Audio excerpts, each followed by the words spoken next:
प्यारे बच्चों नमस्कार। आज हम लोग कक्षा 10 की प्री बोर्ड एग्ज़ाम का पेपर सॉल्व करेंगे। बच्चों देखिएगा, इम्पोर्टेंट क्वेश्चन है। एक तरफ से स्टार्ट करते हैं, पहले सही विकल्प स्टार्ट करेंगे और फिर धीरे धीरे क्वेश्चन पूरे सॉल्व करेंगे, 2 नंबर के 3 नंबर के सभी।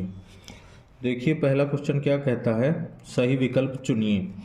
इसमें HCF ऑफ 9121 91 और 21 का HCF आपको ज्ञात करना है। तो आप जानते हैं कि HCF ज्ञात करने के लिए पहले क्या करना पड़ता है। पहले 91 का आप अभाज्य गुणनखंड करिए। कटेगा किससे, देखिए 3 से पहले कट होगा, नहीं कट होगा, 7 से होगा। तो 13 सत्ते 91, 13 एकम 13, 91 के ये हो गए। 21 के देखिए, 21 भी पहले 3 से कट हो जाएगा, 3 सत्ते 21, 7 एकम 7। तो देखिए इसके फैक्टर क्या मिले हैं, 91 के मिले हैं 7 गुणे 13, 7 की भी घात यहाँ 1 है, 13 की भी घात यहाँ 1 है। 21 के देखिए, 21 में 3 की घात यहाँ 1 है और 7 की घात यहाँ 1 है। अब हमको HCF में सबसे पहले देखना पड़ता है कि कॉमन कौन सा है। तो कॉमन तो हमें इधर 7 दिख रहा है, 7, और उसकी सबसे छोटी घात देखनी है, छोटी घात भी 1 है।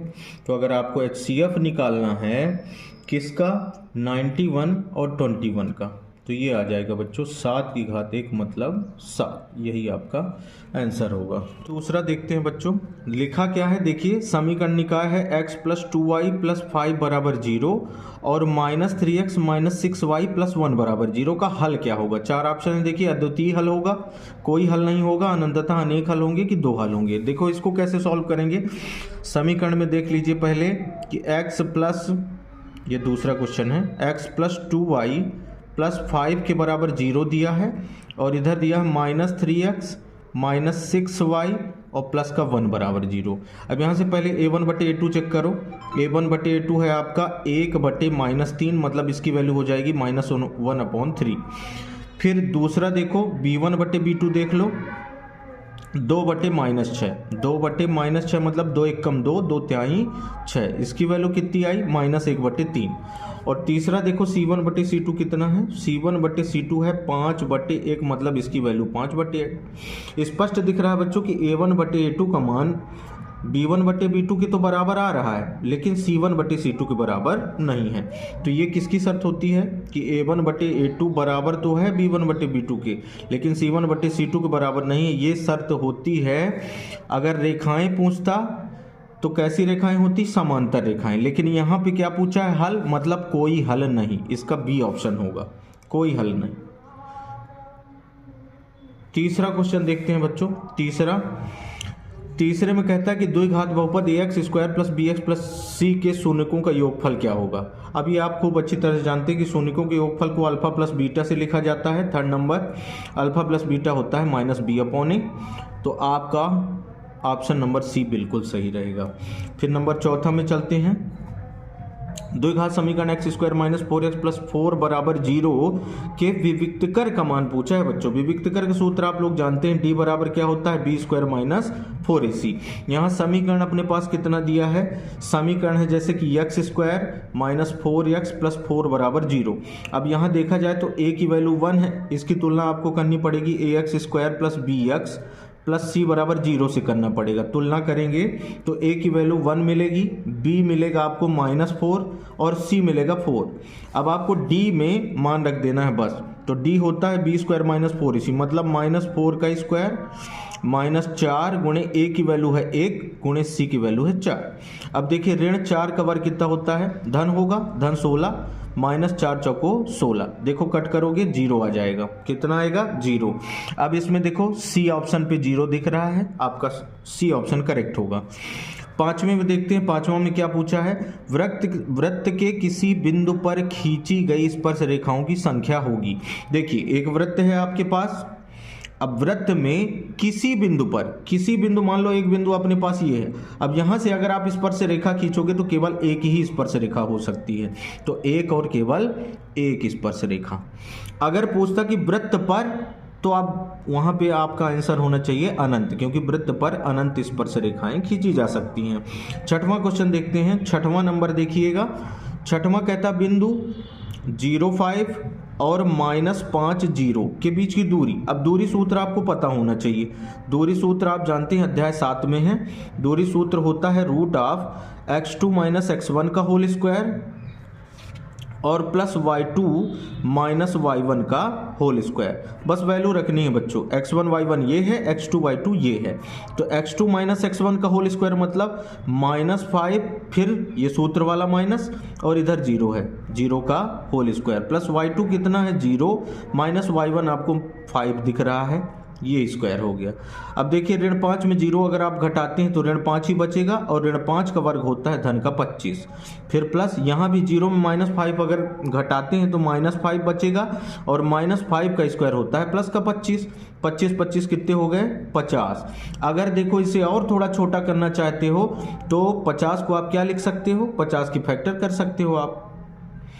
2 दूनी 4, 5 20, वो नहीं होगा। 50 की फैक्टर आप करना चाहें तो 50 को तोड़ दो, 10 पना 50 होता है, तो 10 को कितना लिख सकते हैं, जैसे 2 से कट किए 25, लेकिन 25 दूनी 50, तो 25 गुणे 2 लिख सकते हो। 25 का वर्गमूल होता है 5, 5√2 इसका आंसर हो जाएगा। ऑप्शन नंबर बी आपका बिल्कुल करेक्ट है। ये आपकी चूज द करेक्ट ऑप्शन थे बच्चों। आप लोग ध्यान से देखिएगा, अच्छे ऑब्जेक्टिव हैं, अच्छे क्वेश्चन हैं। अब यहाँ से देखिए दूसरे नंबर में आता है रिक्त स्थानों की पूर्ति कीजिए। रिक्त स्थानों की पूर्ति में पहला क्वेश्चन कहता है कि त्रिघात बहुपद के खाली स्थान शून्यक होंगे। अब त्रिघात बहुपद स्पष्ट है, 3 घात वाले बहुपद में अधिकतम शून्यकों की संख्या 3 हो सकती है। तो कितने शून्यक होंगे बच्चों, 3 शून्यक। श्री धराचार्य ने एक सूत्र प्रतिपादित किया जिसे अब खाली स्थान के रूप में जाना जाता है। धराचार्य हमारे गणितज्ञ थे, उन्होंने वर्ग समीकरण को हल करने की अपना एक सूत्र बनाया था जिसे अब कहा जाता है सूत्र विधि। सूत्र विधि से हल के लिए आप धराचार्य सूत्र का ही उपयोग करेंगे, जिसे आप किस रूप से जानते हैं, सूत्र विधि। और इसी का दूसरा नाम है द्विघाती सूत्र। द्विघाती सूत्र, द्विघाती सूत्र जो कि आप जानते हैं कितना होता है, आप देख भी लीजिए। द्विघाती सूत्र होता है, अगर मान लीजिए कोई चर राशि x है तो x बराबर -b plus minus √b² - 4ac/2a, ये कहलाता है बच्चों द्विघाती सूत्र। तो इसी को दिया था श्री धराचार्य जी ने।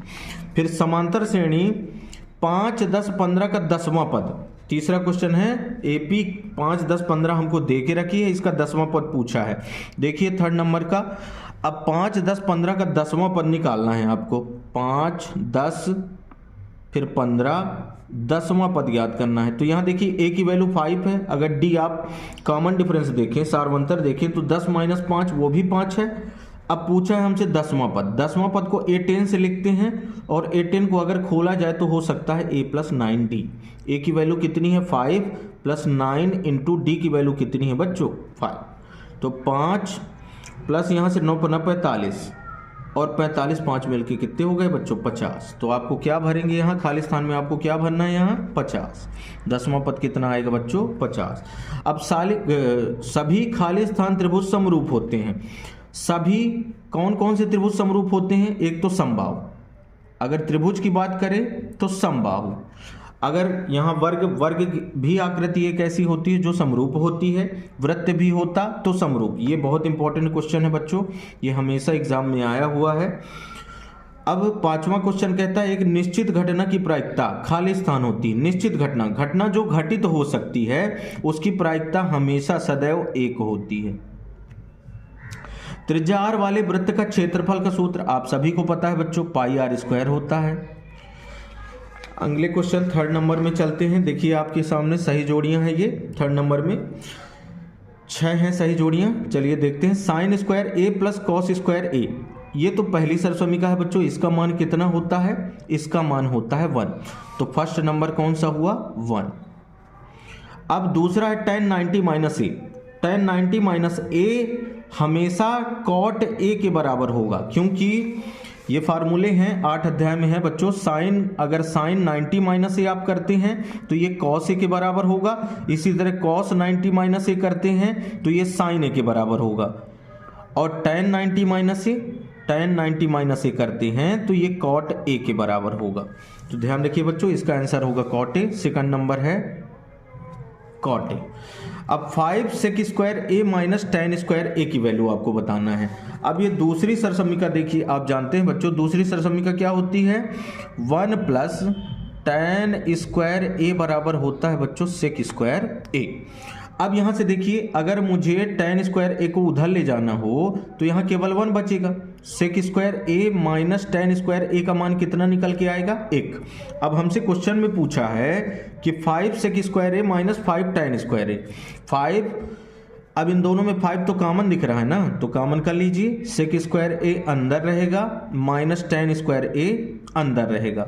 अब इसकी वैल्यू कितनी होती है बच्चों, 1, तो 5 ब्रैकेट मतलब गुणा 1, इसकी वैल्यू कितनी हो जाएगी, 5। तो थर्ड नंबर का आंसर ये ए भाग है, ये तीसरा हुआ। फिर घनाभ का आयतन आप सबको पता है, लंबाई गुणे चौड़ाई गुणे ऊंचाई होता है, ये नंबर 4 हुआ।